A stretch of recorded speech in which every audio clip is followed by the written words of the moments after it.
And that was the moment where I was like, this could be a total disaster. And the teachers looked a little panicked, I'm not going to lie. But there was something in that. I was giving them an opportunity to do something other adults don't usually let them do. That was fun for them. And then from then on in, I just had them. Welcome to the podcast that helps speakers and writers like you grow their impact and income. This is Stage, Page, and Screen. I want to talk first about the difference between entertaining an audience of kids and speaking to an audience of kids. With sort of what you've done for a long time with Splash and Boots.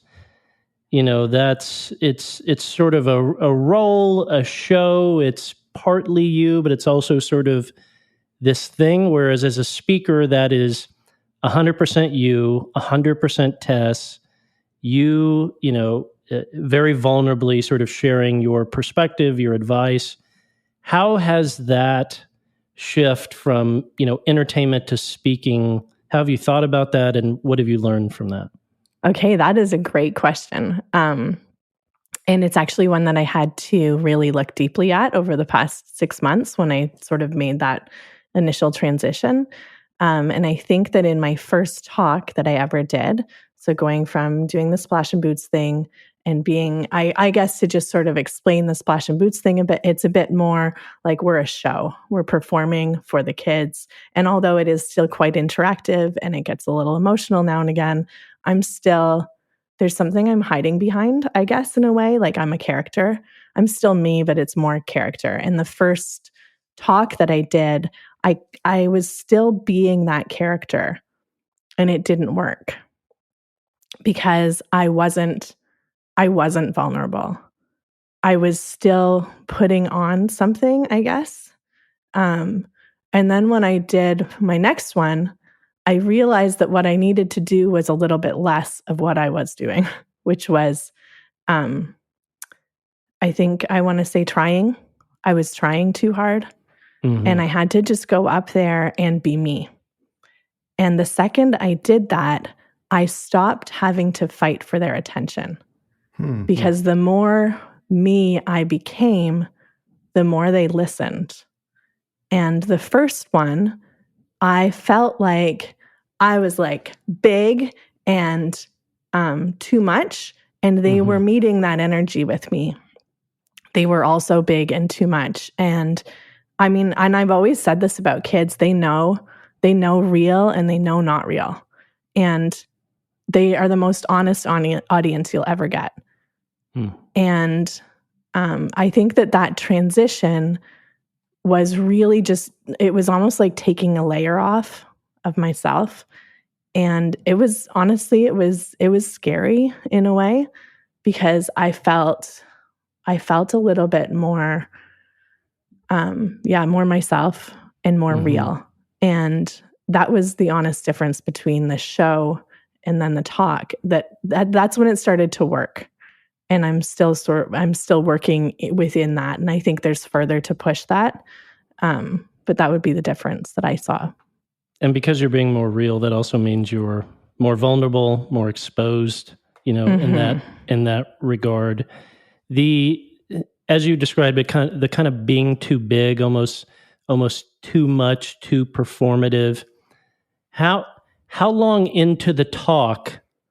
Because as speakers, it's like we can be saying a thing to an audience, but we're also, either thinking about something we're going to do later, or like analyzing, how is this going? Is my tone right? Is my sort of emotional posture appropriate towards the audience? At what point in the talk were you like, who is this girl? What am I doing? Like, I need to tone it down a little bit. Talk about that. It was about 20 minutes in, and I did the thing where I thought, I need a big opening. I'm going to have funny slides, and I'm going to get them to yell at me, and I'm going to say something, they're going to say it back, and then I'll switch the slide and they'll laugh, and it'll be like I had this whole grandiose big opening that I did, my first talk. And I realized that it didn't work at all. Like they laughed, but they got out of control so quickly. And when I started actually talking about my life and about me when I was their age, that's when they came back. And that's when I was sharing from my heart, as opposed to trying to get them engaged or trying to get them to laugh or like me. I want to use that, which I kind of want to barf when I say that. But I mean, essentially, that's what we're all sort of fighting against, right? It's like, I want those kids to like me. I want them to think I'm cool. And the second I was like, you know what? Screw it. I don't care if you like me. I'm just going to be me, which is essentially what I want for everybody anyway. So it's kind of funny that I was up there kind of putting on this whole song and dance. Yes. Be yourself, but I'm not going to be for the next half hour, if you'll bear with me. Yeah. I mean, when I look back over the first 10 years of my career speaking to teenagers, I mean, I had good intent. Undoubtedly, impact was made, but so much of that 10 years was just me working through my immaturity of being terrified, feeling unworthy of being up there, and, as you said, wanting them to like me. My first thought was, how can I get them to laugh? How can I entertain them? Because with the laughter, it's like you can hear it, and so it's a constant verbal cue of like, hey, they're with you. This is going well. Instead of those vulnerable moments, there's quiet, and quiet can be interpreted, one of 8 different ways. So, you say that K through 5 audience is a really honest sort of reflection of your true intentions. I mean, I felt that exact same way with teenagers. I bet. And I'm happy to see you being aware of that much sooner than I was. Yeah. Well, I really felt like I was being eaten alive that first one. So I had to make a quick change. Okay. I was like, I don't like this. Uncomfortable feeling.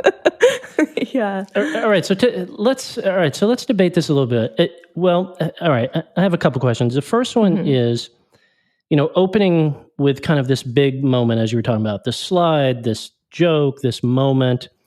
Was that kind of carryover baggage from Splash and Boots that this needs to be entertaining? Or was that looking at other effective K through 5 speakers, and that was the model they were using? And so you thought, well, that must be what works, so that's what I need to do. It was more that. Yeah, I studied other speakers and what they did. And I went to the K to 5 audience because that's what I was doing. And I mean, Splash and Boots we do have a big opening. It's a big dance song. So it's not that. So it's probably a little bit of column A, column B, but I would say the slide thing was a totally new thing for me. So I went insane on the slides. Like I built slides until 3 a.m. for weeks on end. I can't judge you for that. I can't judge you for that. I know. I love that. But I think I had maybe I want to say 180 slides. Okay, and that's okay. And I'm sorry. Everything just to be clear, slide. How old are these people that you're going to show 180 slides to? They're 6. 24 frames a second. That's a short film, I believe. It was like a film, and they moved. It was like an animated movie was happening behind me. So you're also triggering epilepsy in the audience. Is what I mean. Exactly. Perfect. That explains the feedback we got on that first event. She seems lovely. However, half of the children ended up in the emergency room. Actually, though. Yeah, I don't even remember what the question was, but I took out most of those slides. I think I'm down to about 20. Really, I cut them all, which is quite satisfying. And so do you think, leading with, okay, so when you talk about, when you would make them laugh, it was kind of difficult to get them back. Now, as someone who's never spoken to that age group, my outside perspective as I go, that's just one of the unique challenges with that age group is, I would kind of contrast it like this. Teenagers, hard to make laugh, easy to bring them back. Like you can swap back and forth between a funny and serious moment, but hard to make them laugh because their whole posture is like this. Right. Whereas kind of your age group, that like K to 5, I would argue sort of easier to make laugh. But indeed, they're going to turn to a buddy. There's just less sort of maybe built-in self-control there. So they are going to get themselves a bit zany for a bit. Do you think that assessment of the differentiation of those two audiences is fair, or this was something unique in the way you were trying to be funny that just sort of riled them up to the point it wasn't helpful? No, I think that's a fair assessment.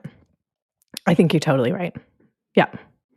And what I did to counteract that is I realized that, well, there's another thing happening right now too, is that these kids who are in kindergarten and grade 1 have actually never really been to an assembly before because of COVID. And so now not only that, now the kids who are in grade 2 and 3 and 4 have also not really been to many assemblies. So before it used to be that the older kids were modeling the behavior for the younger kids. And now it sort of feels like it's just nobody really knows how to act in an assembly because they've never done it. And I realized though that that's not their fault, and that it's part of my duty to teach those kids how to be an audience. And that was a little flip I did in my mind from the first one to the second one. So instead of thinking like, oh my God, these kids are out of control, they don't know they just talk constantly, they don't understand to be quiet. I'm like, well, nobody taught them how to do that. And that's not their fault. And so I have this opportunity now to step into that role of helping them be a good audience.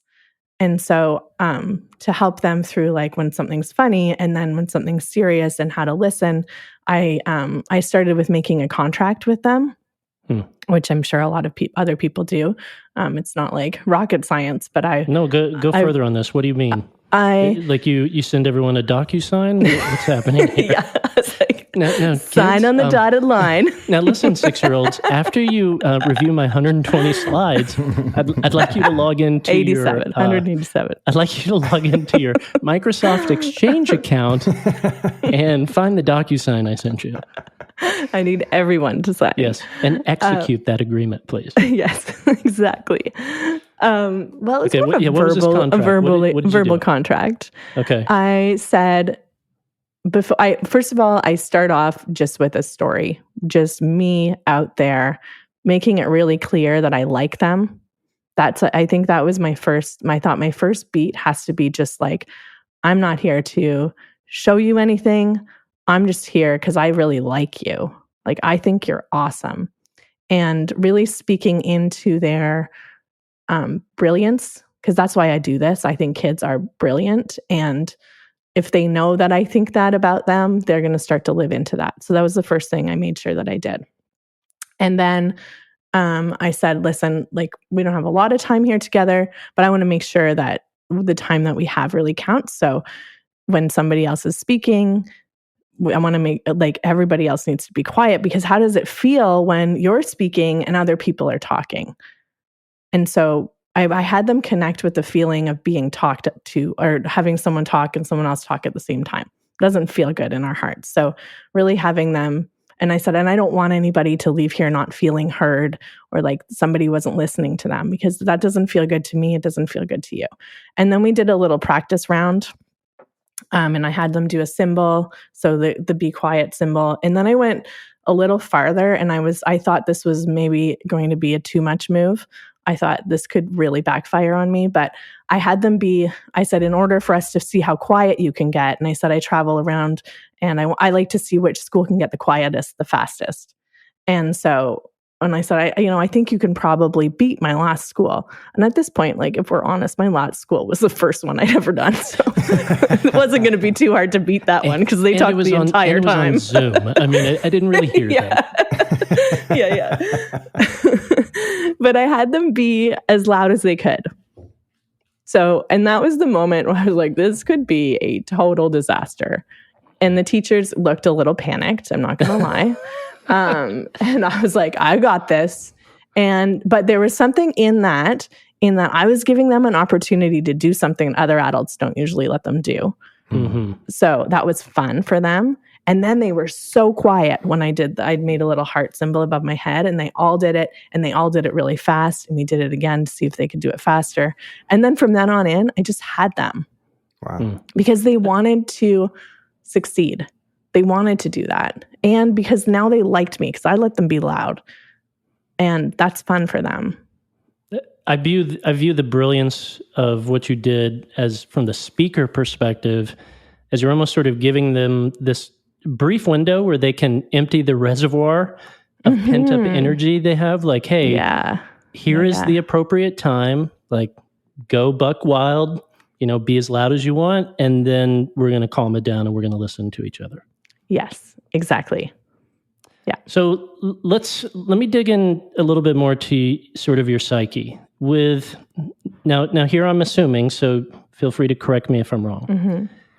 But my sense would be with something like Splash and Boots, there's like from the moment because these are typically ticketed events, the kids in the audience are almost, for lack of a better word, sort of pre-indoctrinated. They know Splash and Boots, they like it, that is some touch point for them. Whereas as a speaker, it's literally the exact opposite, right? So Splash and Boots, it's like second one, they're excited to see you. They get it. They kind of get what it's about. They're enthusiastic.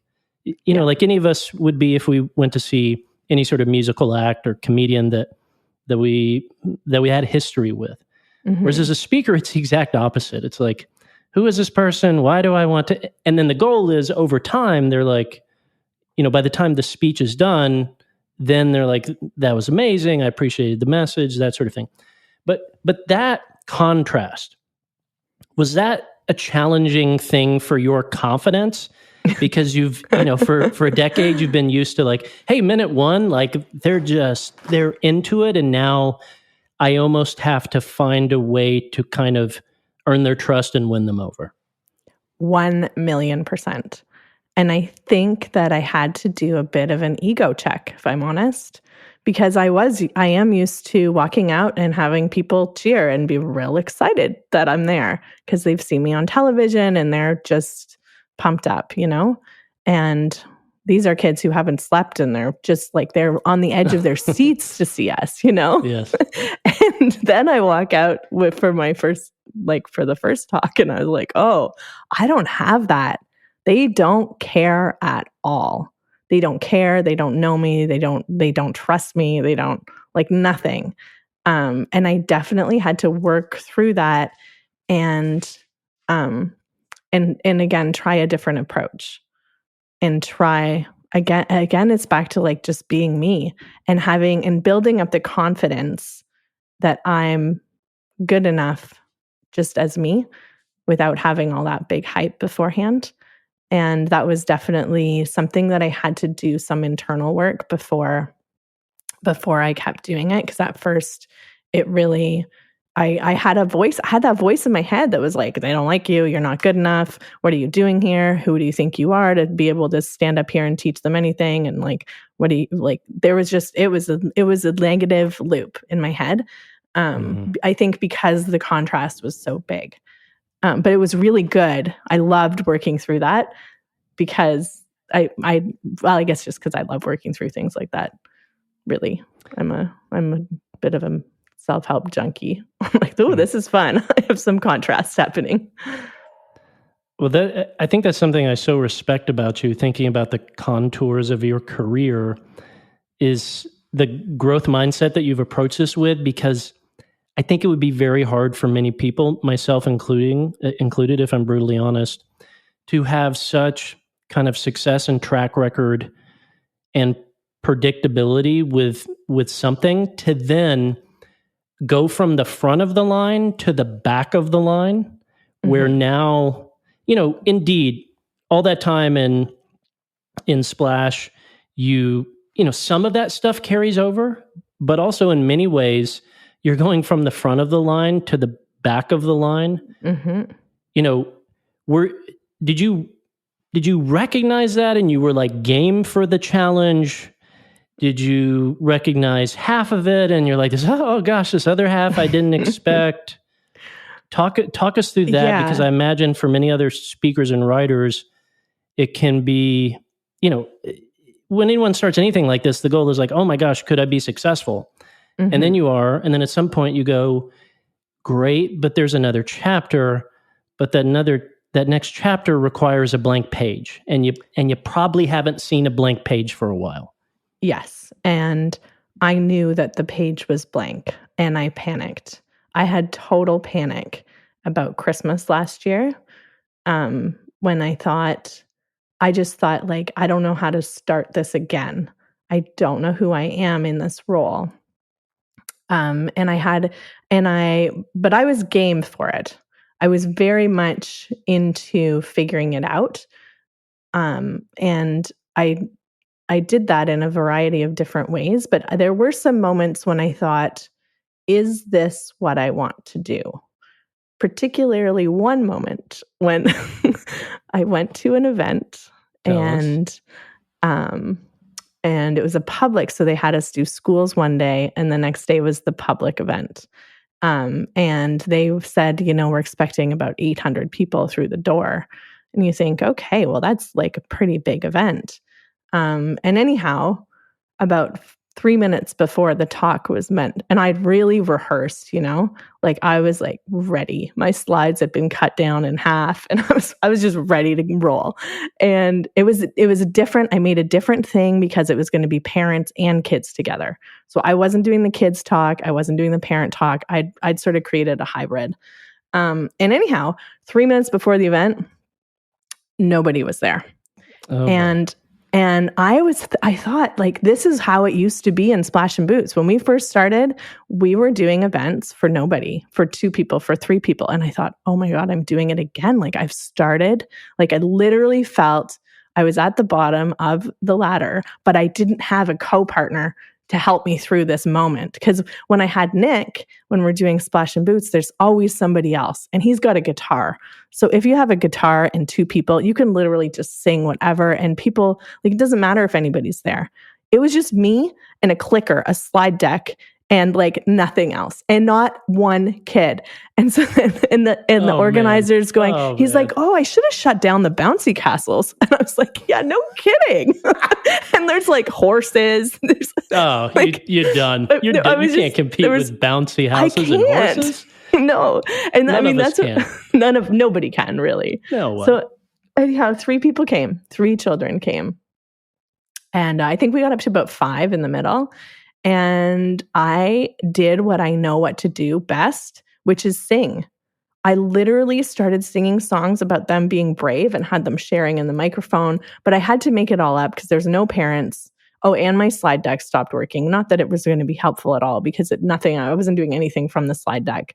But I just had to make something up. And they ended up loving it somehow, but I drew on my past Splash and Boots experience. But I really thought in that moment, like, is this what I want to do?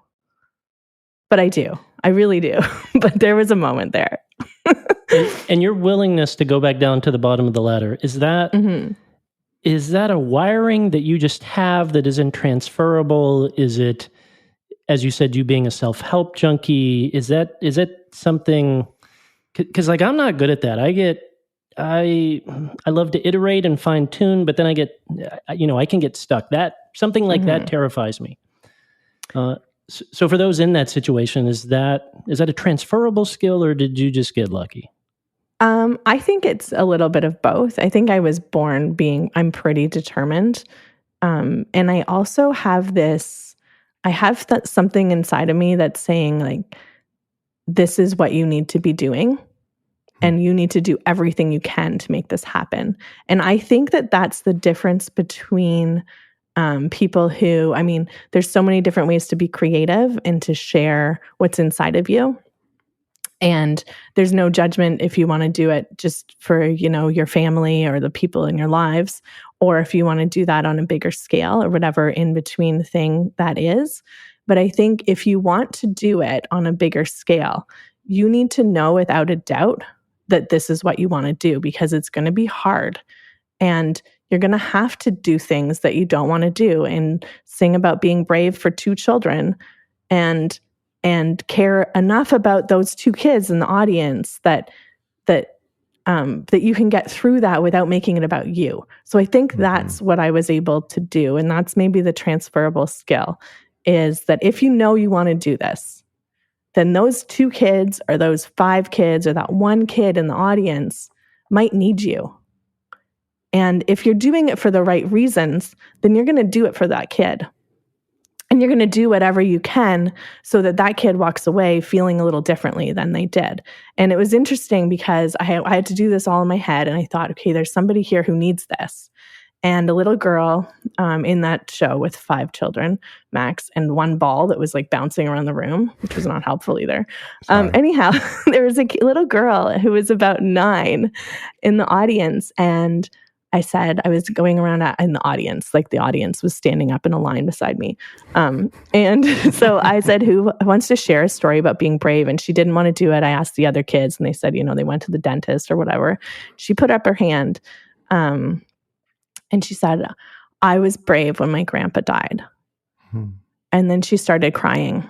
And it turned into a whole conversation about what to do in those moments when you lose somebody that you love.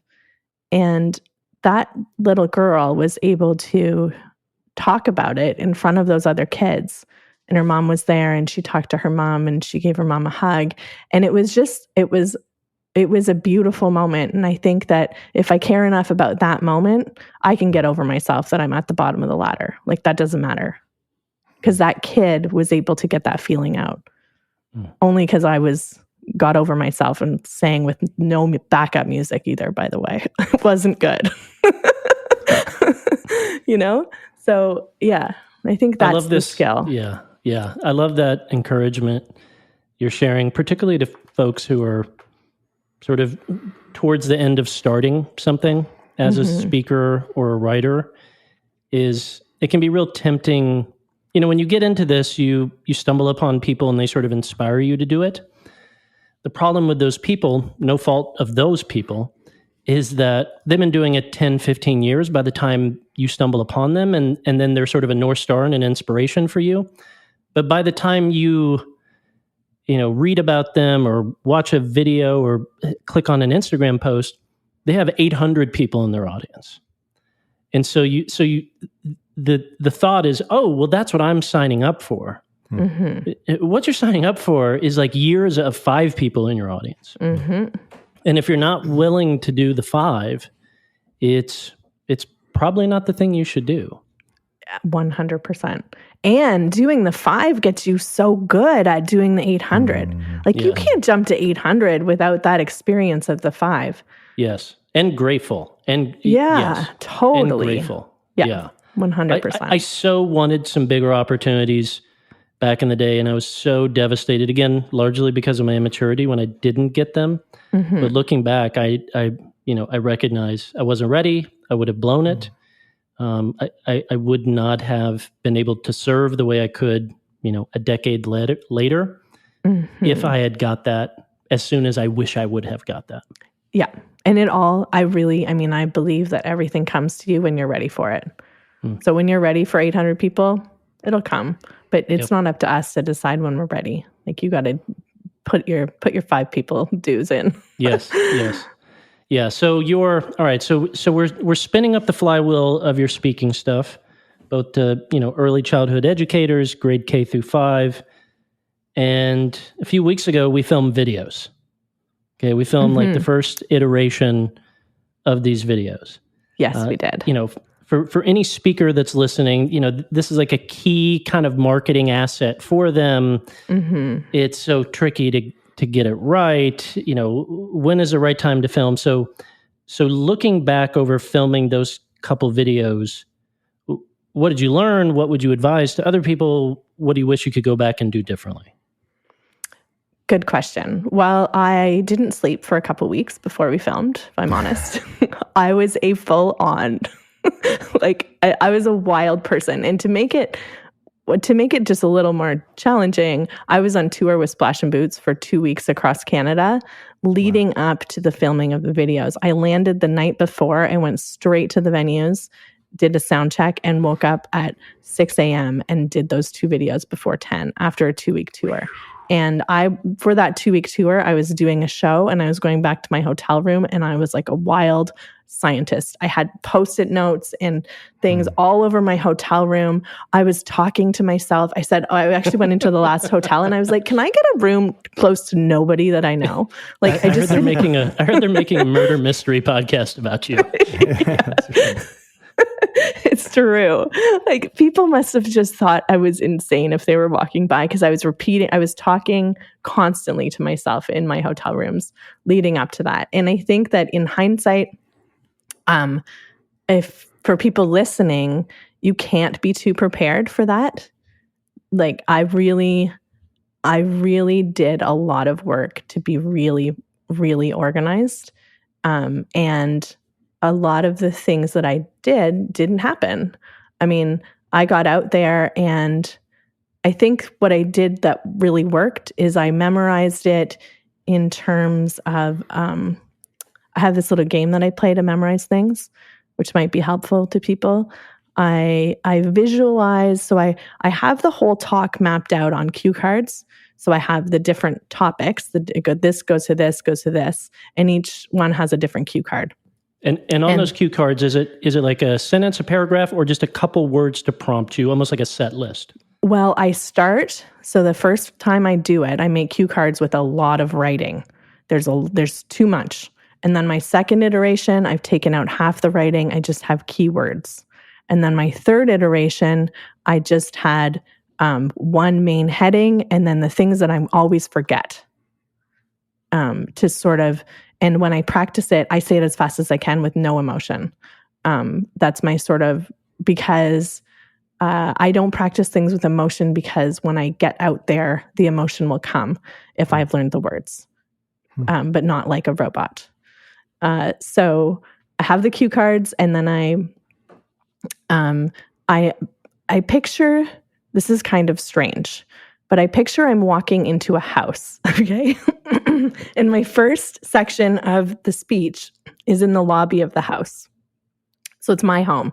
So it's in my home. And I think of one thing in my home, in my front foyer, that will remind me of the first section of my talk. Okay? So if my first section of my talk is about, it's actually about my sort of my career and what I've done. So I imagine looking on the wall of my house, and there's pictures of my Splash and Boots career up there. Okay, so now I have an image in my head to connect to that. I walk into my living room, I make another image in my living room. So I talk about meet and greets with kids. So I imagine all these kids are suddenly running into my living room to hug me. Okay, that's my second image. My third image, I'm in my kitchen, and I walk through my whole house doing the talk. Does this make any sense to anyone but me?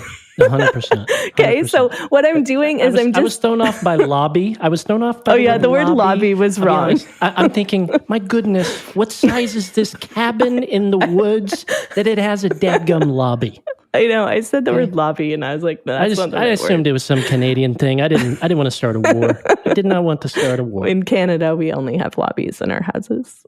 So then what I can do is I can go for a walk. Like, I memorize things while I walk also. And I just run through the pictures.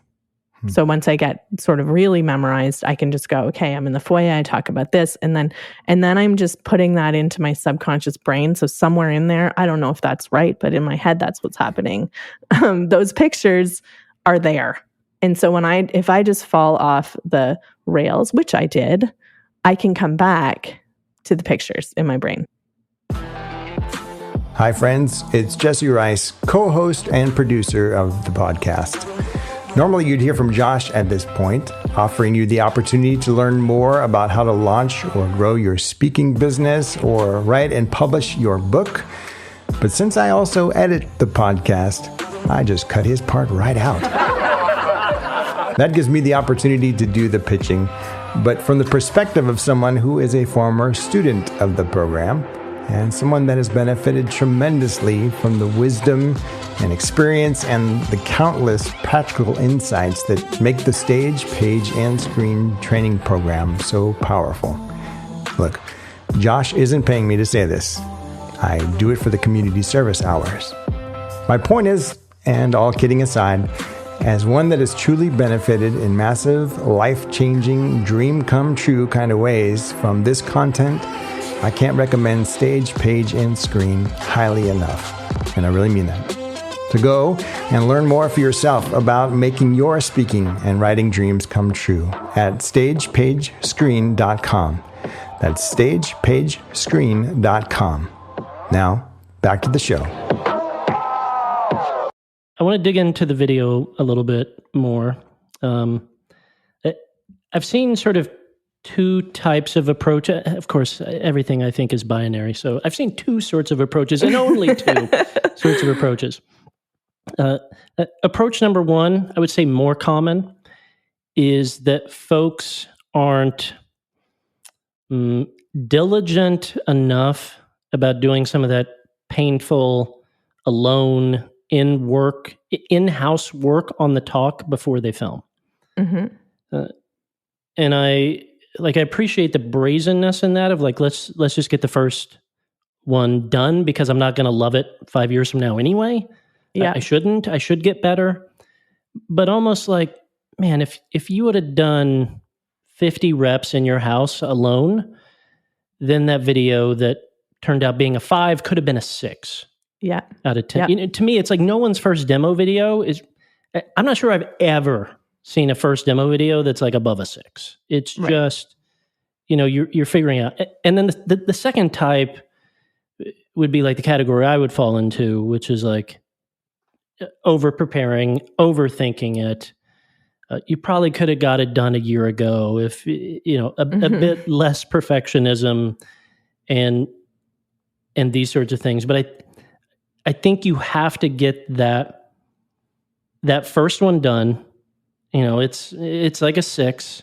Mm-hmm. And now you can book a certain level of gigs with your demo video that's a 6, not the gigs you really want, but the gigs that are appropriate for where you're at. Mm-hmm. You do that for like a year, and now you go, okay, cool, now I can upgrade it. This talk is now at like a 7.5. Mm-hmm. Then you can film that video, and then that video is representative of your 7.5. You start getting those, and then eventually you get the 1 and the 9s. Yeah.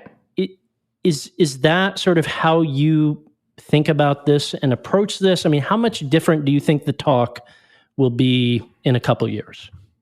Oh, I think it will be 1,000,000 times better in a couple of years.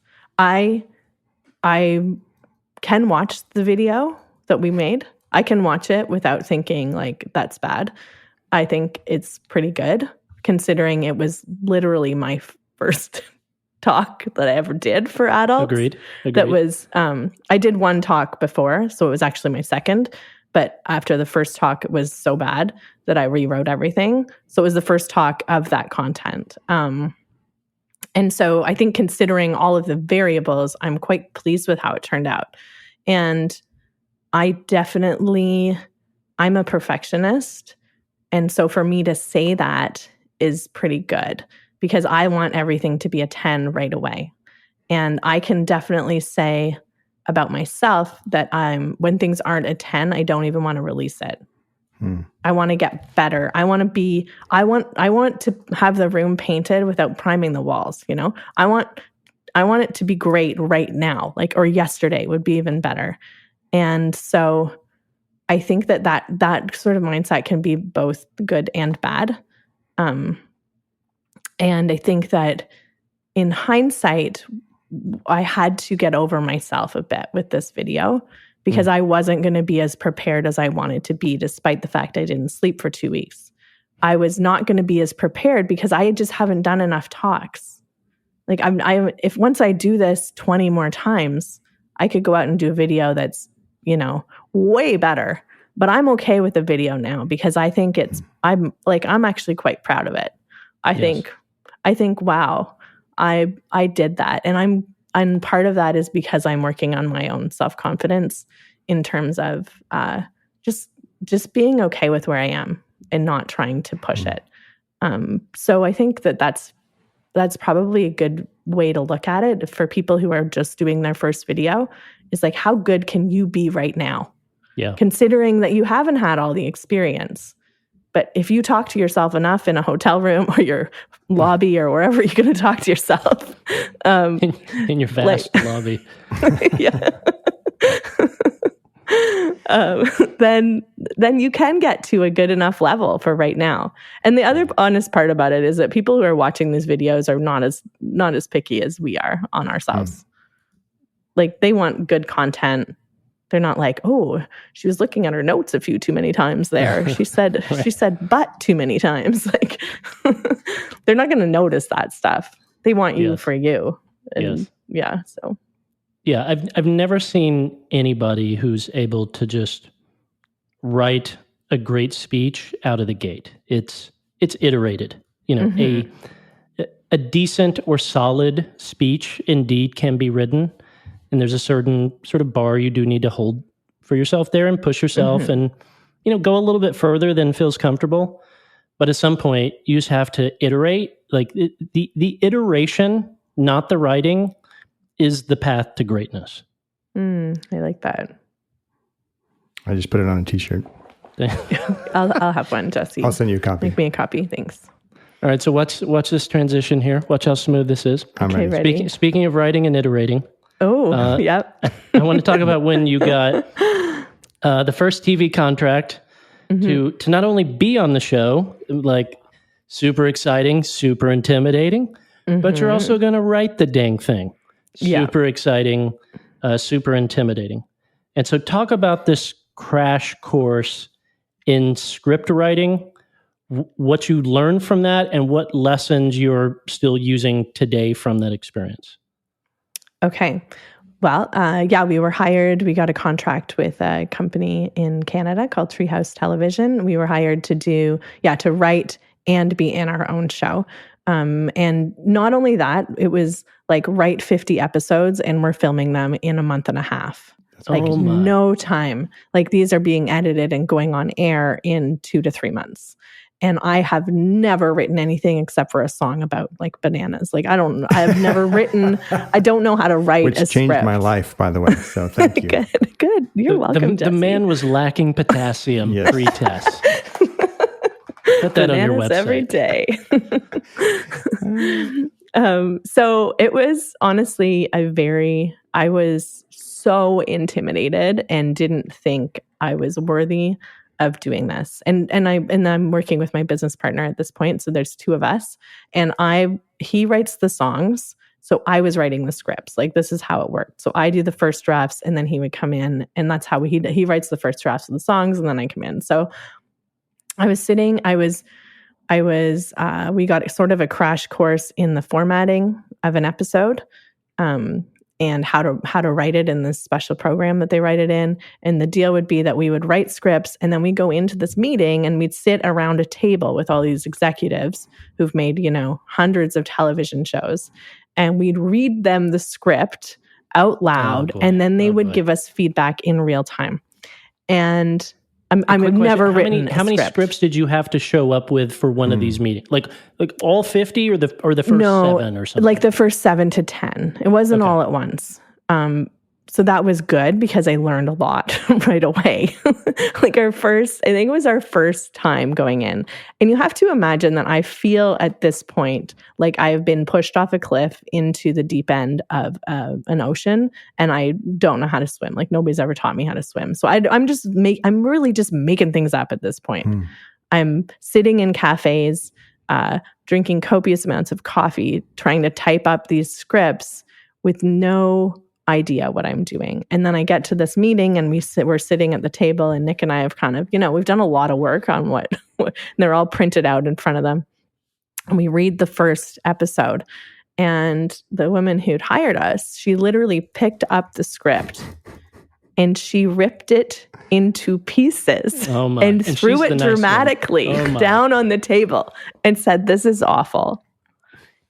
And I can't even make that up. And it's funny now because I know this woman and she's like, "Remember that time that I ripped your script up?" Like she thinks it's very funny now. And it is funny. It's very funny to me now. But at the moment that it happened, I was like, where is the closest hole I can crawl into and have a good cry? Like I really thought this is not for me. Like I don't have a thick enough skin. I don't know what I'm doing. I'm not talented, all the things. So anyhow, she was right. I'm sure it was awful. And I do really well being told something's bad because that part of me that's like, no, I'm going to figure this shit out. It steps up and I like losing. I do. I don't mind it because it fires me up to lose. And so I was so fired up to learn the ins and outs of script writing for children's television that we we were like, okay, tell us everything then. Like, we are going to say right now, we know nothing. So tell us what we need to know. And her ripping it up helped me realize how little I know and how much I have to learn. And again, I had to get over myself. I'm not saying this happened like in a minute. I did go home and cry. I did feel awful about myself. I did want to quit. And then I got fired up, and we both got fired up, and we're good at that together. And so, there's a lot of things for us to learn, and that sort of big fail was a jumping off point to get better. And we did. We got the scripts in, we filmed it, we did it all on time. And now I feel like someone could ask me to write a script and I could do it, So if back then, on a scale of 1 to 10, the heaviness of a lift of writing an episode was like an 8 or a 9 or a 10, what would it be today? Probably a 3 or 4. Okay. Like, I'm not going to say this was a couple of years ago. I think it would get easier and easier. And I think that it just depends what you're writing. Like, for that show, if we were going to make more episodes of that show, I could probably do it like 1 or 2, no problem. But there's so many things I haven't done. So I'm not going to say it's probably going to be hard again. It's probably going to be a 7 or an 8 if someone asked me to write another show. Like, it always feels hard at first, right? But you just have to get over that. Like, it's going to feel hard. It doesn't always flow in like the universe is writing through you. Like, that's not real life all the time. You have to get through the hard, and then it starts flowing, and then it gets better. But there's a point where it's hard. Did y'all ever bring in other writers, or did you primarily use other people's outside perspectives just to kind of give notes on what they read? Yeah, it was just no other writers. They wanted us to write, and that was it. There was I don't know whether there was no budget or it was just like, we were the writers. We had other directors, we had other people come in for every other role, but so they would just come in with outside perspective. I mean, I'd love, like, in hindsight, I'd like to make a show and have other writers. I think it's fun. I'm all about creative in group. I think that there's so many things that we can sit there and bang our head against a table. But if you're sitting in a group of people who are all trying to write something, we've got like 5 or 6 creative brains on the project, and that's so fun. Like, that's what I think that would be more where I would like to go, is to be a part of a team, because that's like, it's not just me. There's so much to pull from here, which is exciting. And eventually the show kind of creates a brand, a lane. I don't know if y'all ever created like a show Bible for your show. Did y'all have something like that? Yeah. Where it's like, it would say these words, not these words. The show kind of takes this third person tone, not this sort of tone. Yeah. And so once you have some of that stuff established, it is much easier to bring in folks and say, okay, here are kind of the constructs, the boundaries within that, whatever. Totally, which is really fun. Then it's like you have a template, which makes everything easier. All right, so yet again, you are going now back to the bottom of the ladder with this different writing challenge of a children's book that you're mainly writing. I'm that lady on. I haven't ripped it in half. No, you haven't yet, ripped anything up yet. I'm waiting for it though. Well, It'll coming. Fire me up, Josh. It's I'm ready. Coming. I'll do it in a Google Doc, but I will find a GIF of ripping. I will find. Okay, please do. I can't wait. Of ripping. So how, do you think working on and writing the TV show helped in writing this children's book? Do you think it's such a different medium that it doesn't carry over as much? How are you thinking, and what are you learning about the process of writing this kid's book? Well, it's interesting. I think it's totally different. I think the writing style, I think everything about it is different than what I wrote for the television. I think that actually starting with this book was, I definitely felt like I was starting from zero. I had no idea what I was doing. And how it started was actually that I started writing a play. It wasn't a book at all. I had this image of, I don't know where it came from. I don't really know. It just came to me one day, and I just started writing, and I wrote about literally 46 pages I have a 46-page long play. And then I thought, well, maybe plays aren't really, I should make it into a short film. So I changed it all to make it more like a short film for kids. And then And then you came along and said, you have a book. And I was like, no, but I have a film. And you were like, cut it down to 800 words. And I was like, but Josh, it's we're like just going to tweet it out. 32,000. The equivalent of tearing up your book in front of you. It was exactly the same. That was a tear. Wait a minute. Wait, you guys are turning on me. You've been working out. I know. This is why. Stop it. I can rip a phone book in half. I was going to say, phone books. That's right. So in that moment, I really thought I was going to cry too, because I thought, how do I take this? And you know what? It had to become unattached to the film version, because to make it from a film to a picture book involved cutting out everything that I loved. And I had to let go of loving all of the, like, it's the story of my granny and me. Like, it's a very personal, it's not about me. I never say it's about me, but it came from my relationship with my granny and her death. We talk about death for children. It's very upbeat. And so changing the format to a kid's book was really involved letting go of what I thought it was, and also parts of my life in a way, because I loved the parts that I cut. I loved them, and I had to get rid of them because Josh said 800 words. I was like, how did I become the villain in this podcast? How did you find your way? This thing has run away from me. That's right. Jesse's not being helpful. No, he could mute you at any moment. He's not. Yes, absolutely. No, this is consistent with people that Josh works with. How did you find your way to love the book? Or maybe you don't love the book. Maybe you hate it. Maybe you hate. No, it sounds like you love it. How did you find your way to get into it? How did I do that? I spent 4 days with 5 people at the cottage who were all writers. And I said, we called it a writer's retreat, and everybody was writing their own kind of thing. And I was determined that at the end of that 5 days, I'd have it down to under 1,000 words. Wow. And I did it I read a longer version to them. They gave me notes, and I just kept cutting. The more notes I got, the easier it became to cut things. And then one day I just made a whole new document, and I just pressed delete on like everything, literally everything. And I started again. And I had to start again. I don't think any of that beginning stuff is in the next one. But I did it with other people. I did it in community. And I think that that's a great thing to do when you're working on a creative project and you're feeling stuck, is call in help, like literally call in other brains, other people who can give their opinion, because sometimes we are so in our own stuff. Like I was so attached that I couldn't get over myself really. And I needed other people to come in and say, like, that part, just get rid of it. It's okay to get rid of it. So yeah, I think community is really good for writing. I'm a big fan of that. When you're working with someone like me, say on this creative project, or for other people that have collaborators, if you're working with someone opinionated, smart, such as myself, handsome, handsome, thank you, Jesse, freakishly strong. Okay, sure, that's enough. That's fine.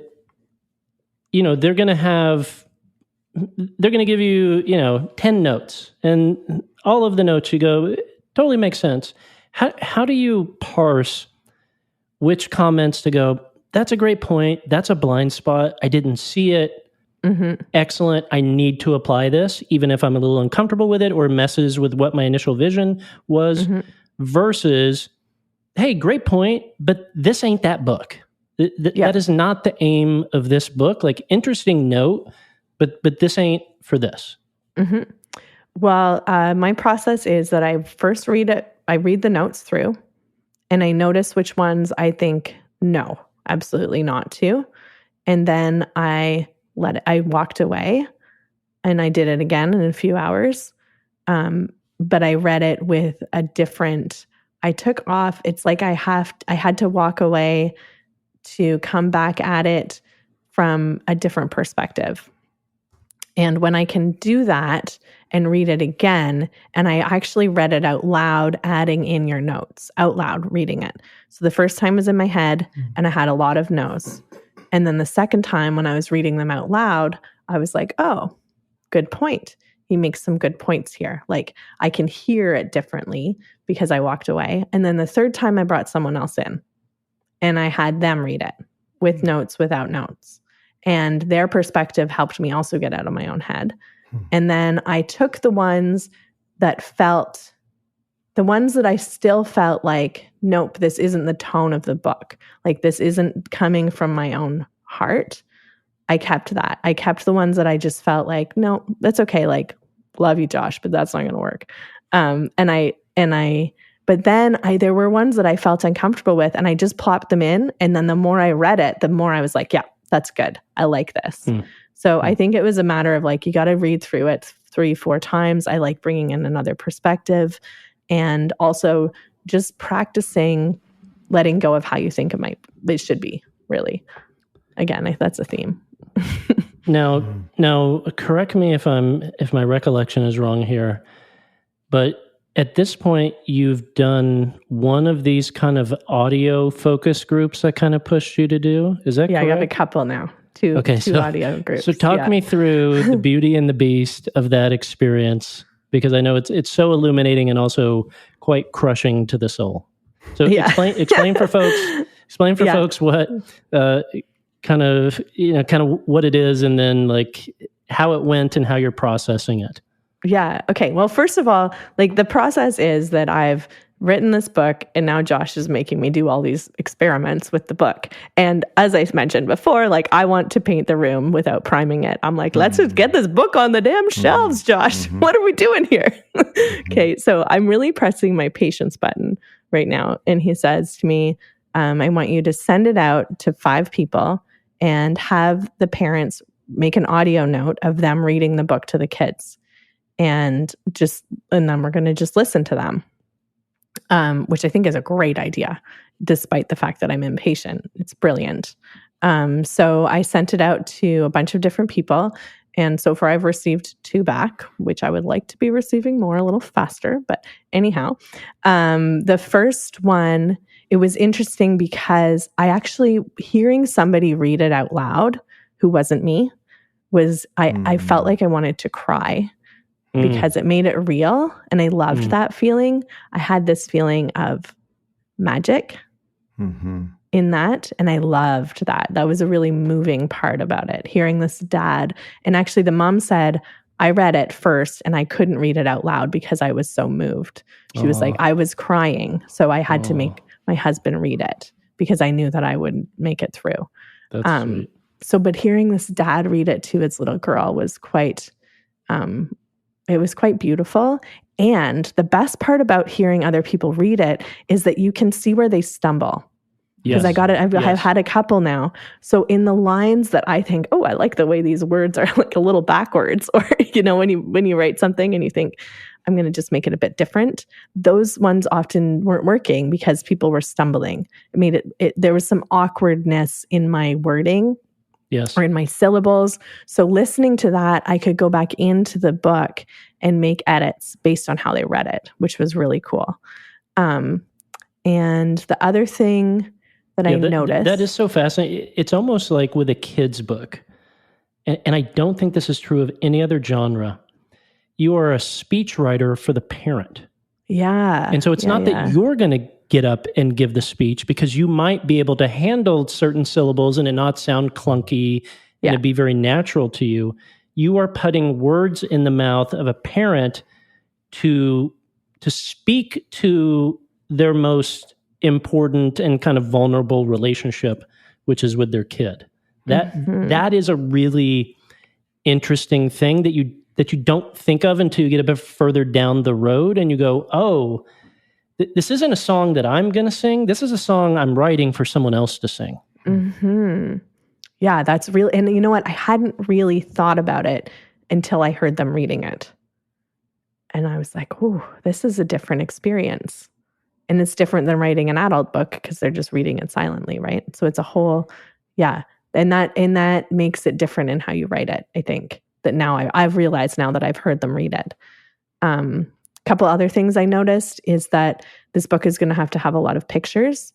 I think that it's definitely a picture. There's going to be a lot of beautiful illustrations to go along with the words, which will be helpful. I did provide them with one illustration to sort of help with the visualizing of it. It's not the kind of book that kids make a lot of comments during. So I ended up, because it's sort of it's a bit sad, and it's more of like something they might take in and not talk about in the moment until there's pictures. I think the pictures will open up the conversation during the story.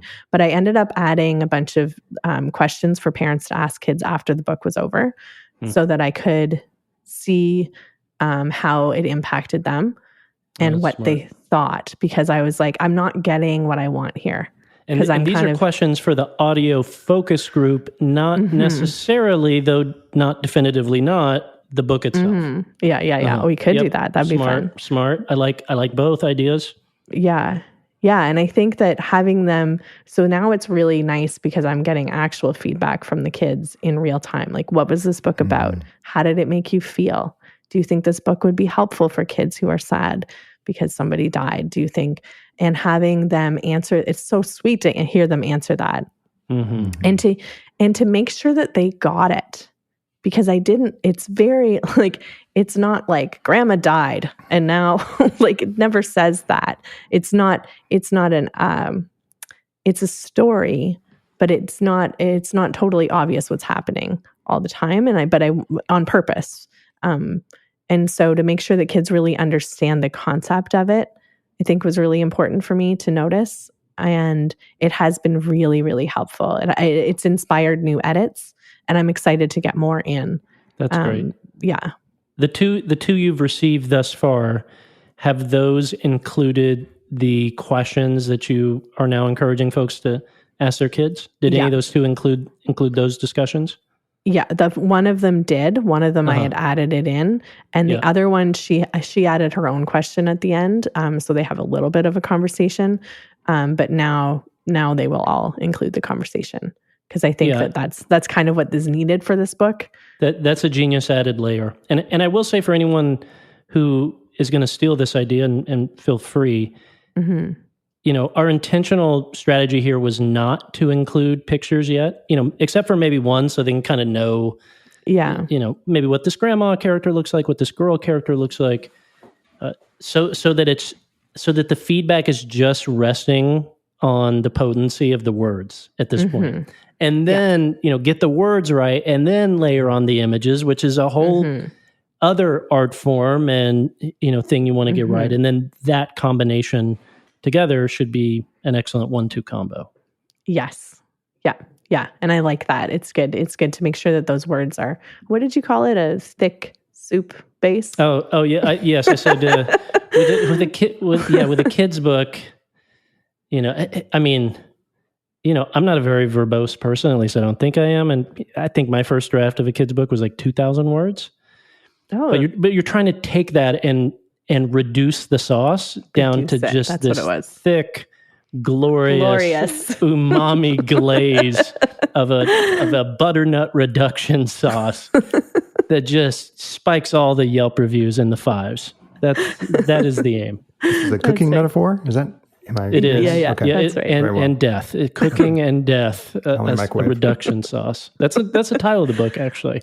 Yeah. Cooking and death. That's right. Or reduction sauce. Which one? Both, maybe? That's right. Yeah. All right. So let's talk about choosing who you choose to partner with wisely. Now, we're not going to name any names here, but I know, there was a point where you said yes to working with a particular manager who wasn't, the right fit, that caused some chaos, some toxicity. Looking back, how do you think you got to a point where you said yes? How would you advise someone who's looking at management or agents or a co-author or a creative partner to think through carefully choosing that person? Yeah, this is a great question, because I wish that someone had told me this when I was 20 years old. And that is, I think, the number one thing to think about when you're deciding on business partners and managers and co-writers is, do I actually want to spend a lot of time with this person?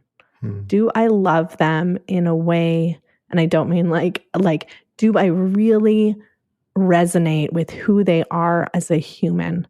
Do our hearts, like, this is going to sound a little woo-woo, but like, you need to have matching heart intentions. You need to be in it for the same reasons. I can't work with someone who's in it because they want to, cut everyone else down and rise to the top and get rich because they want to do that. Like, I need to work with people who love children and want to make a difference in their lives. And they need to be people that I could sit down and spend a weekend with at a cottage and not be like, we have to be on the same page. You don't want to work with people, and I don't think that means that you need to be best friends with everyone you work with, but it means that you have to be in alignment with who they are as a human. And the second you get that sort of niggly feeling, that feeling that's like, this person is not your person.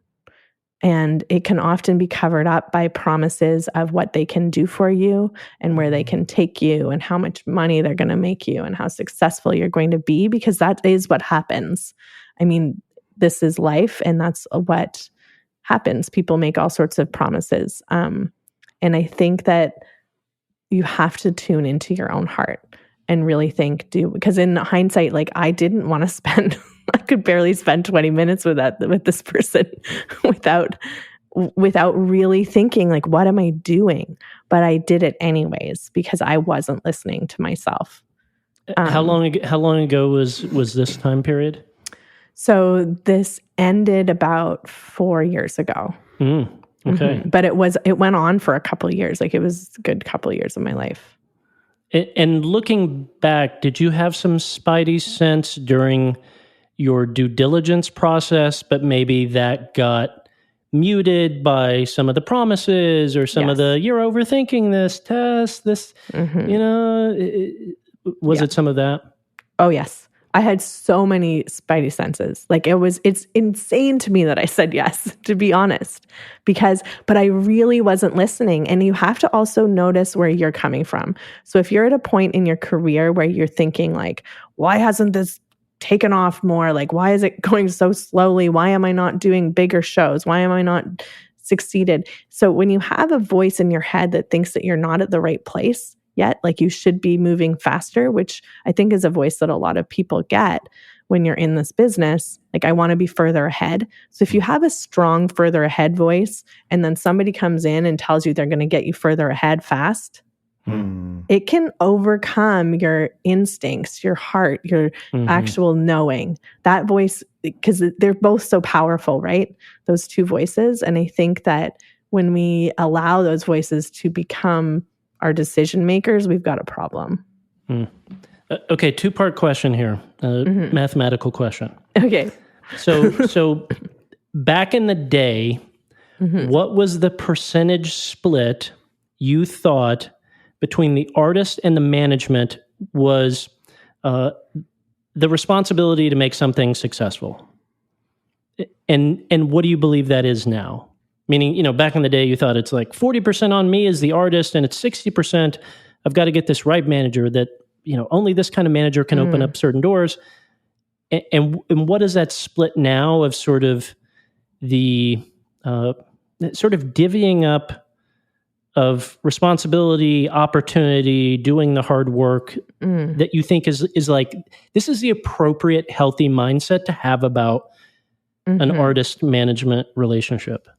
Good question.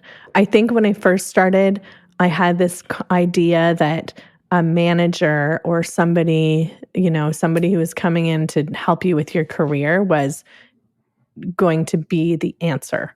That they were more like a 60, 70, 60. If you meet the right person, they'll just take you up there and you'll get farther faster. The 2 Fs. And it was always sort of looking for that right person to do that thing.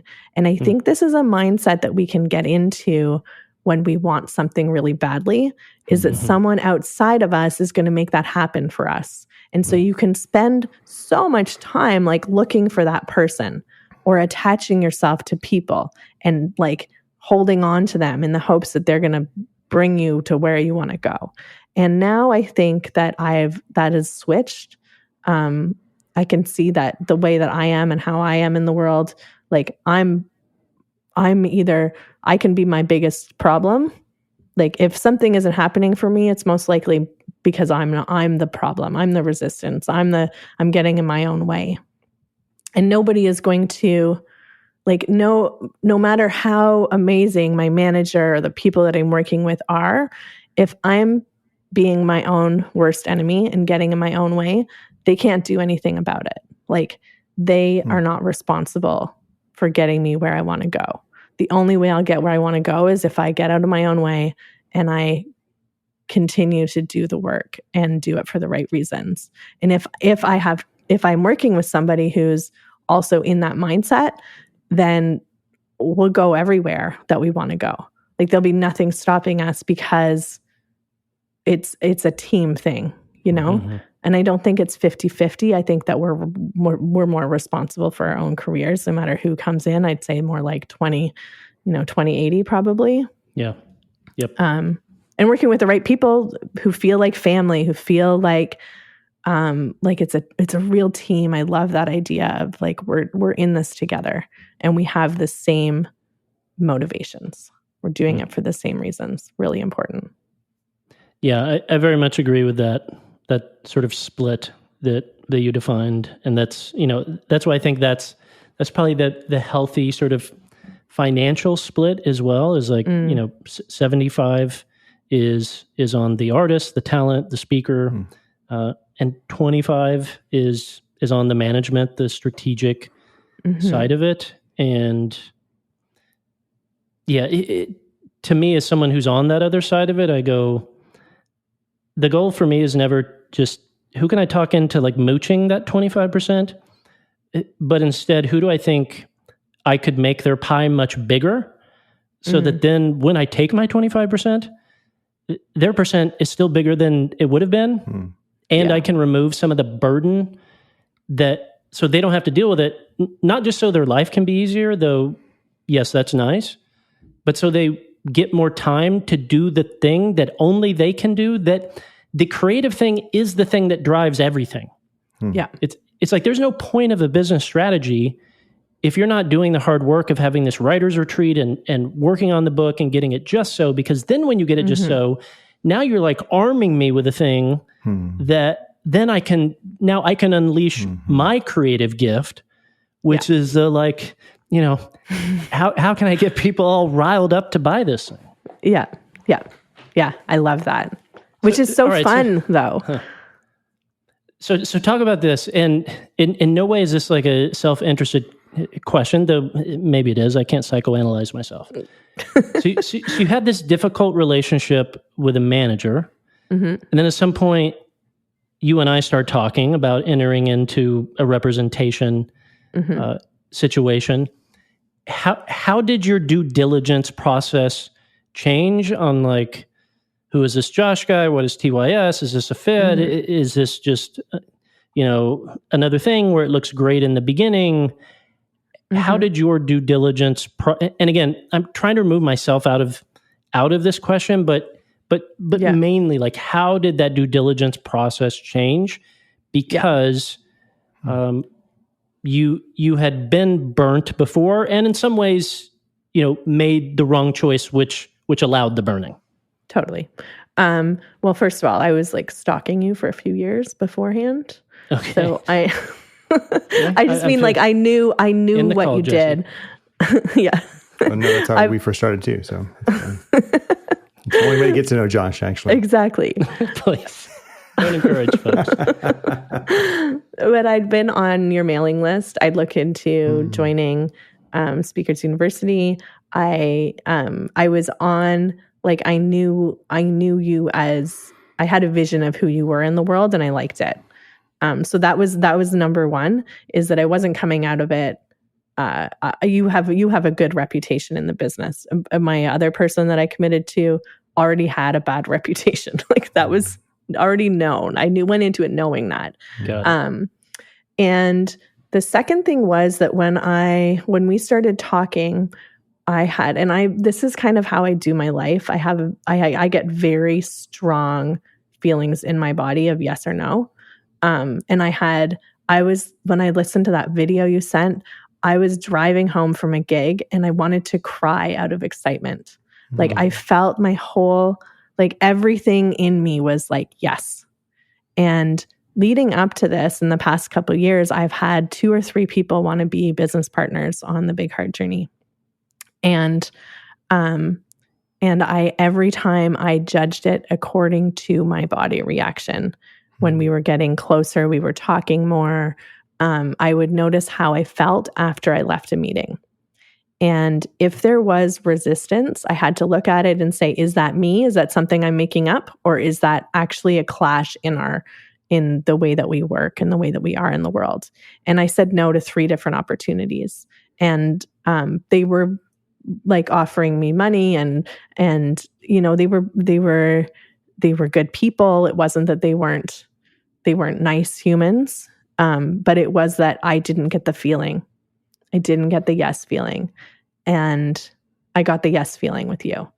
And there was nothing in me. Usually when I sign contracts, there's like 20% of my brain that's like, am I making a bad choice? Mm-hmm. Is this a bad choice? I have a very strong voice that's like, I don't know about this one. Like I can get panicky around that kind of decision because of what happened. I never got that. I was like, I had a celebration after the signing of that contract. And my whole, everything about me was like, yes. And I think that once you can sort of get over your own things, like, am I getting in my own way? Am I not saying yes because I have something else going on in my brain? Like, you have to really, know yourself. And then if it feels right, like really feels right in your body, then you can say yes. And that's how I know things. It's like you're sensing alignment. That's what it seems like. Yeah, even totally. Certainly in character, you're vetting those things out, but it's also that sense of like, could we align in such a way that this would be, moving all these things forward. Exactly. And I think also one more thing would be like for people who are listening to do a little research into other people who are working with that person. So if you can connect with another person who's in that business partnership, better. So then you're getting another opinion. And I did that with a couple people as well. And that's all I needed, really. That's great. Yeah.